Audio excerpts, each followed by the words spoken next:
Assalamualaikum warahmatullahi wabarakatuh. Kami dari kelompok 8 akan menceritakan sejarah farmasi, baik sejarah farmasi dunia maupun sejarah farmasi di Indonesia. Perkenalkan, nama saya Ferry Saputra, akan menceritakan awal berkembangnya ilmu farmasi. Kata farmasi berasal dari kata pharmakon yang merupakan bahasa Yunani yang berarti racun atau obat. Farmasi merupakan profesi kesehatan yang meliputi kegiatan di bidang penemuan, pengembangan, produksi, pengolahan, peracikan, informasi, obat, dan distribusi obat. Ilmu farmasi bermula dari para tabib dan pengobatan tradisional yang berkembang di Yunani, Timur Tengah, Asia Kecil, Cina, dan wilayah Asia lainnya. Ilmu ini dipelajari oleh orang tertentu secara turun-menurun dari keluarganya. Di Cina, sering kita lihat di televisi bahwa tabib belajar obat-obatan secara turun-menurun. Bila kita lihat di Yunani, tabib adalah pendeta. Contohnya dalam legenda Yunani, Asklepios, dewa pengobatan, menugaskan Hygieia untuk meracik campuran obat yang ia buat. Oleh masyarakat Yunani, Hygieia disebut sebagai apoteker. Sedangkan di Mesir, praktik farmasi dibagi dalam dua pekerjaan, yaitu yang mengunjungi orang sakit dan yang bekerja di kuil menyiapkan racikan obat. Diperkirakan buku tentang ramuan obat-obatan pertama kali ditulis pada tahun sekitar 2735 sebelum Masehi. Namun, dua dugaan. Kemudian sekitar tahun 400 sebelum Masehi berdirilah sekolah kedokteran di Yunani. Salah seorang muridnya adalah Hippocrates yang menempatkan profesi tabib pada tataran etik yang tinggi.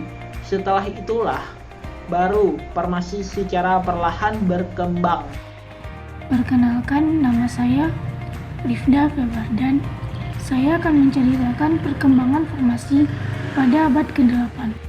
Pada masa Hippocrates belum ada profesi farmasi.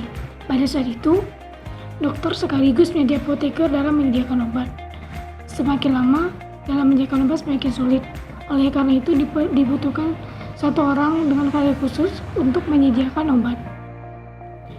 Ilmu farmasi berkembang di Eropa pada tahun 1240. Kaisar Frederick II dan Roma membuat sebuah maklumat untuk memisahkan profesi herbalis dan profesi dokter, di mana masing-masing ilmu mempunyai standar etik, pengetahuan, dan keterampilan khusus yang berbeda. Saya, Cut Putri Maulana, akan melanjutkan apa yang telah disampaikan sebelumnya. Jadi, dampak revolusi industri terhadap farmasi adalah munculnya industri obat, sehingga terpisahlah farmasi di bidang industri obat dan di bidang peracikan obat. Pendidikan farmasi pun terus berkembang seiring dengan berkembangnya teknologi, agar terus mampu untuk menyediakan obat sesuai dengan persyaratan dan kebutuhan. Industri farmasi modern pertama kali dimulai pada tahun 1897, yaitu pada saat Felix Hoffmann menemukan cara menambahkan 2 atom ekstra karbon, 5 atom ekstra karbon, dan 5 atom ekstra hidrogen ke dalam saripati kulit pohon willow. Hasil penemuannya tersebut biasa disebut dengan aspirin. Nah, akhirnya muncullah perusahaan industri farmasi modern di dunia, yaitu Bayer. Setelah Perang Dunia Pertama pun, para pakar berusaha untuk mencari obat-obatan secara massal seperti obat TBC dan lain sebagainya. Saya, Wahyu Adesya Putri, akan melanjutkan menjelaskan tentang sejarah farmasi dunia yang sebelumnya telah dijelaskan oleh teman saya. Di Inggris, sejak tahun 1962 dimulai suatu era baru dalam pendidikan farmasi. Karena pendidikan farmasi yang semula menjadi bagian dari MIPA berubah menjadi suatu bidang yang berdiri sendiri secara utuh. Profesi farmasi berkembang ke arah pasien oriented, memunculkan berkembangnya ward farmasi atau farmasi bangsal dan clinical farmasi atau farmasi klinik. Sedangkan di USA telah disadari sejak tahun 1963 bahwa masyarakat dan profesional lain memerlukan informasi obat yang seharusnya datang dari para apoteker. Temuan tahun 1975 mengungkapkan pernyataan para dokter bahwa apoteker merupakan informasi obat yang parah. tidak mampu memenuhi kebutuhan para dokter akan informasi obat. Apoteker yang berkualitas dinilai amat jarang atau langka. Bahkan dikatakan bahwa dibandingkan dengan apoteker, medical representative industri farmasi justru lebih merupakan simbol informasi obat bagi para dokter. Perkembangan terakhir adalah yaitu timbulnya konsep pharmaceutical culture yang membawa para praktisi maupun para profesor ke arah wilayah pasien.